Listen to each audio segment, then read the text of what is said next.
guys, so it looks like we have more information about Clive Davis. And in this video, we're actually going to hear from Clive Davis. If you guys did not know, Clive Davis is dead. Today he died.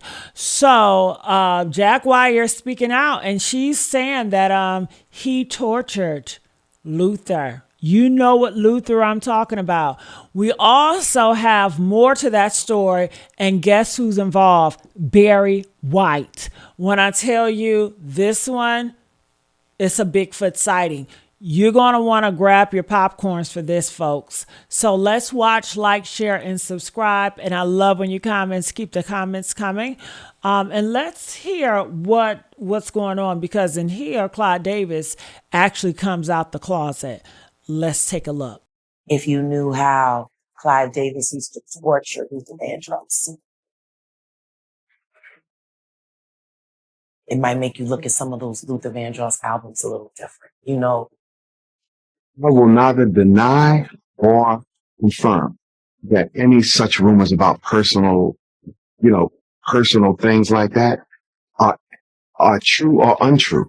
I opened up myself to the possibility of a person rather than a gender. I have never stopped being attracted to women. So we're now dealing with the subject of bisexuality. This subject is very misunderstood because the old adage is you're either gay or straight or you're lying.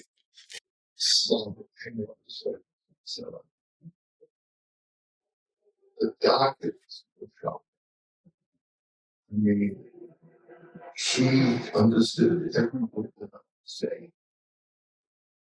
All you do is just make up your mind. If you're going to do something, the key to life is your attitude. Make sure you're doing what you want to do. You know how many people go to college for 4 or 5 years and get out and never do or use what they went to college for? So Jaguar Wright just dropped a bombshell claiming that Clive Davis didn't just manage Luther Vandross, tortured him. According to Jaguar, Luther was one of Clive's many rumored victims, and Clive allegedly spent decades manipulating artists and forcing them into compromising situations for his own sick pleasure, and of course, profit. Rumors about Luther's sexuality followed him his whole career. However, Jaguar is now spilling the tea on why Luther was terrified of coming out. And allegedly, it all ties to Clive Davis and the disturbing things he supposedly made Luther do behind the scenes. And on top of all that, when Luther sadly passed away in 2005, Clive wasted no time profiting off his posthumous releases. So what exactly did Jaguar reveal about Clive torturing Luther? What happened to Luther behind the scenes that turned him into one of the most tragic heroes of R&B music? Let's break it down. The worst celebrity, like, that you've been around is like the most full of sin. I know no sin is greater, but like, just was like, damn, this Clive Davis, devil incarnate. Clive Davis. So we all know that Jaguar Wright has never been one to hold her tongue, but now she's taking things a step further with the launch of Cruelty-Free Artistry, an organization and movement dedicated to exposing the dark side of the entertainment industry and promoting ethical artistic expression. According to Jaguar, the music industry is infested with predatory executives, and they've been controlling, manipulating, and victimizing artists for decades. What's the end game? Cruelty-free artistry. Period. If I have a position to stand on, all of this pain to create all of this happiness, and no one knows what's really going on. So according to Jaguar, in order to reach those highest levels of fame and success, artists are often forced into submission and subjected to mental, emotional, and even physical mistreatment by the powerful gatekeepers of the industry. And one of the names that Jaguar brought up in this conversation is the late great Luther Vandross, who she alleges was tortured by Clive Davis. According to Jaguar, Luther was just one of many artists who suffered in silence and was controlled by executives who dictated every aspect of his career and personal life. And allegedly, Clive had a hand in suppressing Luther's truth out of fear that it would expose what Clive supposedly made Luther do behind the scenes. If you knew how Clive Davis used to torture Luther Vandross, it might make you look at some of those Luther Vandross albums. You know, we shouldn't have to naturally expect as artists that we're going to have to be victimized to get ahead.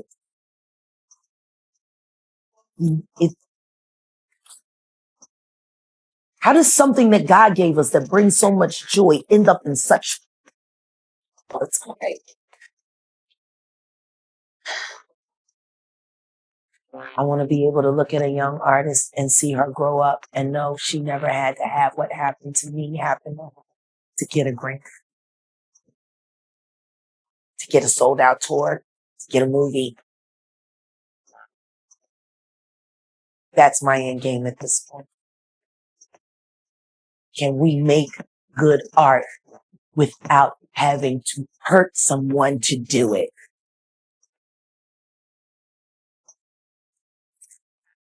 Can we send our kids to auditions and pray to God they don't get touched? You know, is that really asking for so much?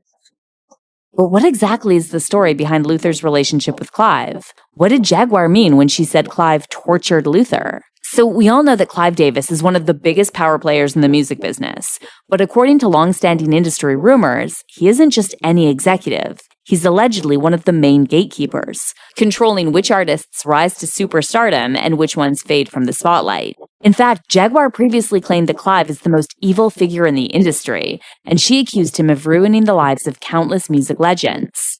The worst celebrity, like, that you've been around is like the most full of sin. I know no sin is greater, but like, just was like, damn, this Clive Davis. Devil incarnate. Clive Davis. Janis Joplin. He blackmailed Betty Wright so she wouldn't tell anybody that he Janis Joplin. He killed Whitney Houston.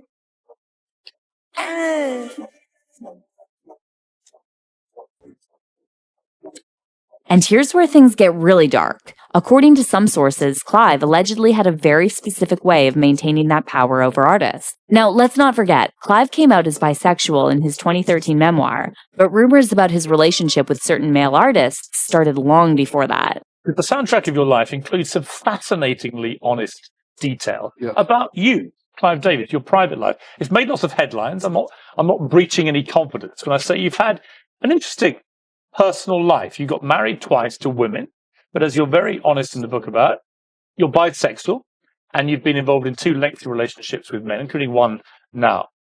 What has been the reaction to these revelations in the book, and have you been surprised by it?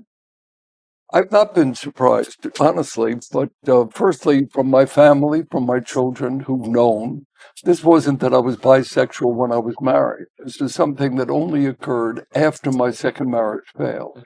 So for the first time, having failed in marriage twice, not related at all to sex, I opened myself up to the possibility of having a relationship with a person rather than a gender. And that's what I turned to. But I found that the attitude in general toward bisexuality is you're either gay, you're straight, or you're lying. Right. For me, it's not been that case. It may be, even though this is just a part of my life, and I wouldn't have written the autobiography without disclosing that.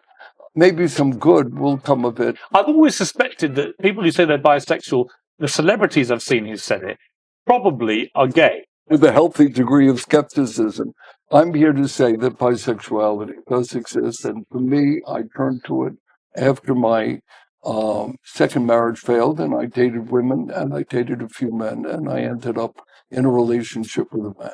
So allegedly, Clive had a pattern of taking an extra special interest in certain up-and-coming male stars, especially those who were rumored to be closeted. And he didn't just control their careers, he controlled them. Industry insiders claim that Clive made it clear that if you wanted his help, you had to return the favor. And let's just say those favors weren't about signing contracts. And word on the street is that this is exactly how Diddy built his empire. Allegedly, Diddy wasn't just mentored by Clive, he played the game the way Clive wanted it played. Some even claim that Diddy got his foot in the door by literally getting down on his knees for Clive. And when you look at Diddy's rise from an intern at Uptown Records to becoming a multi-millionaire mogul practically overnight, it all starts to make sense. So Clive Davis is over Arista, which is over Diddy's Bad Boy record. Now, rumor has it, allegedly, Diddy got on his knees for Clive Davis in 1994, and that's how Bad Boy Records came about. Now, as for Luther Vandross, rumors about his sexuality followed him throughout his career. However, Luther never publicly came out, and he always insisted that he wanted to be known for his music, not his personal life. Suppose just always be questions. What I owe you is my music, my talent, my best effort. It's all. I will neither deny or confirm that any such rumors about personal things like that are true or untrue. I won't give the satisfaction of a denial because that is a submission of sort.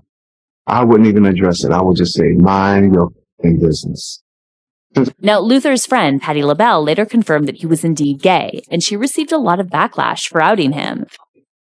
Was that something that you talked about at all? We talked about it. It was basically he did not want his mother to be, although she might have known, but he wasn't going to come out and say this to the world. And he had a lot of lady fans, and he told me that he just didn't want to upset the world. But according to Jaguar Wright, it wasn't just about Luther keeping his private life under wraps. It was about Clive Davis allegedly forcing him to stay closeted and controlling his career in the process. Allegedly, Clive manipulated Luther into doing some things he didn't want to do and kept him in a constant state of fear. Meanwhile, Clive apparently used Luther's sexuality as leverage, making sure he never became too powerful or too independent. If Luther stepped out of line, his career would be sabotaged. And this alleged torture could explain why some of Luther's albums feel so deeply emotional and heartbreaking. What's even more heartbreaking is that despite writing all those love songs, Luther never found true love, and he often talked about being lonely and sad despite all his success. It's also been speculated that Luther desperately wanted love and companionship, but was too afraid to be open about it and feared what it would do to his career. Are you in a good place now in your life? Depends on when you ask me whether or not it's a good place. Are you happy? It depends. It also depends on when you ask. Asking right now, no, not particularly. No, it's too much work that yields too little result from my assessment of it all. And that's the state of mind that I'm in on this evening. Now, you could ask me that same question tomorrow morning, and I may give you a different answer. Now, if you followed Luther's career, you knew that he endured a lot in his personal life. Luther never publicly had a long-term romantic partner, and many close to him said he was deeply lonely throughout his life. He openly admitted in interviews that he had never been in love, and that weighed on him emotionally. Every song that I was able to listen to was about love. One song about partying. Okay, right. But everything, how do you sing about love all the time? Because love concerns people. Love is something everybody is trying to get right. You know what I'm saying? You can go to, right? I mean, you can go to work and you can get the job right. You know what I'm saying? You can play a game. You can play baseball and get that right. Hulk Hogan beat up Andre the Giant and got that right. You know what I'm saying? But everybody goes home and it seems like they're struggling with how to get that right.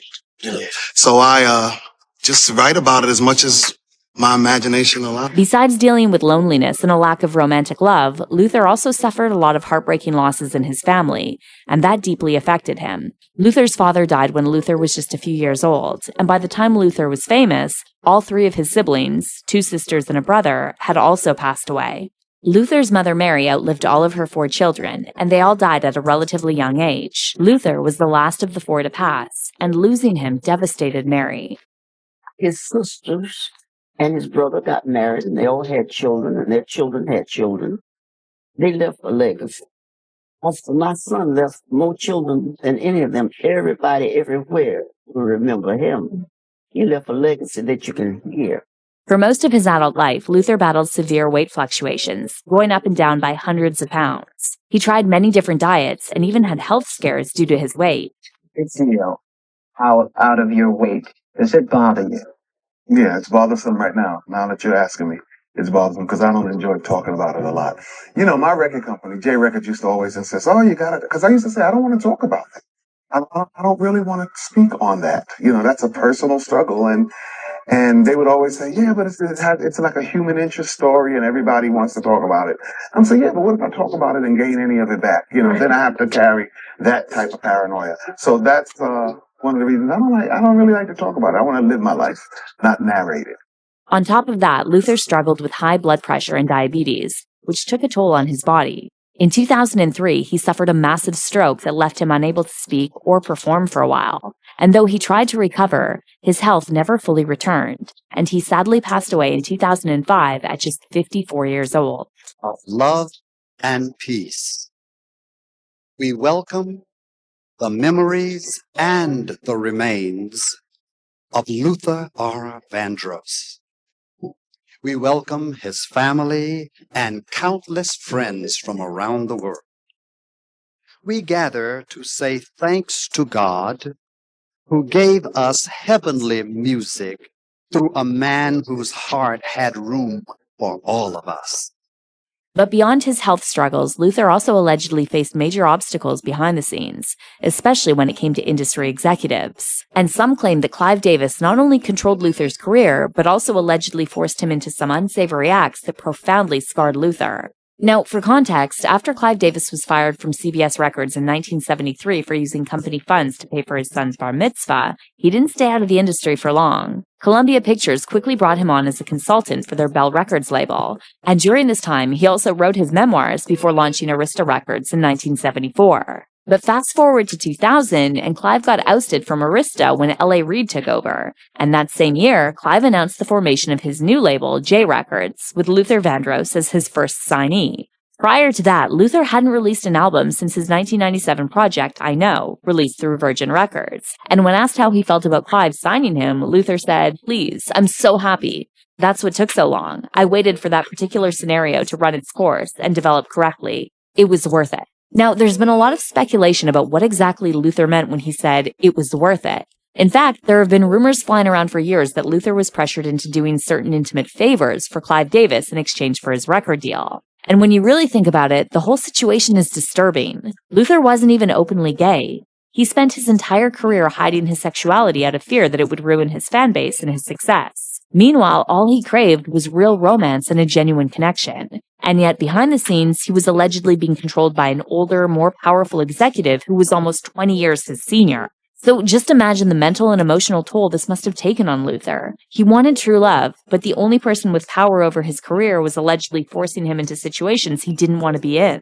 He probably felt like he had no choice. Like this was just part of the price he had to pay to make it in the music industry. But was it really worth it? Or was this just Luther trying to make peace with the trauma he carried? Because when you step back and look at the bigger picture, it's hard not to wonder what Luther went through behind the scenes and how much Clive Davis really controlled his life. Besides that, Clive was also criticized for making massive profits from Luther's posthumous releases. Clive wasted no time profiting from Luther's music after his passing. Just months after Luther's death in July 2005, J Records released a previously unreleased track called Shine.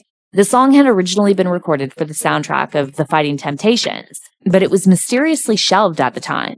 However, as soon as Luther was gone, Clive and J Records conveniently decided it was time for the world to hear it. But that was just the beginning. That same year, J Records released The Ultimate Luther Vandross, a greatest hits album designed to cash in on the resurgence of interest in his music following his passing. Fans barely had time to grieve before Davis turned Luther's legacy into a business opportunity. Then, in 2007, J Records took things a step further by dropping Love Luther, a 4-disc box set featuring nearly every major R&B and pop hit from his career. The set also included unreleased live recordings, alternate versions, and outtakes, material that had been sitting in the vaults for years, but conveniently surfaced only after Luther's death.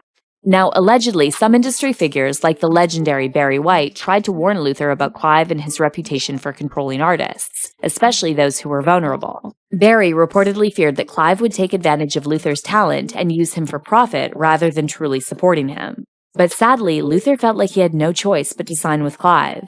The industry was tough, and opportunities were limited, especially for a man like Luther, who was rumored to be hiding his sexuality in an era when being openly gay could end a career. So when Clive came calling with a record deal, Luther saw it as his only real shot. Unfortunately, that decision may have come at a cost, and many believe Clive not only controlled Luther's music, but also kept him trapped in a cycle of secrecy and emotional torture. And now, with all the drama surrounding Diddy's arrest and all the stories about Clive's alleged role in Diddy's crimes, fans are starting to take a closer look at Clive's influence on other artists' careers. And since it feels like every day there are some new allegations about Clive allegedly manipulating and exploiting vulnerable artists, it's hard not to wonder how deep this goes. But despite all of this, Clive has somehow managed to avoid the public scrutiny that other industry figures faced. So what's really going on here? How has Clive managed to stay on top for so long despite all these allegations? What do you think about Jaguar Wright's claims that Clive tortured Luther Vandross? Leave your thoughts in the comments below. And don't miss out on this next video.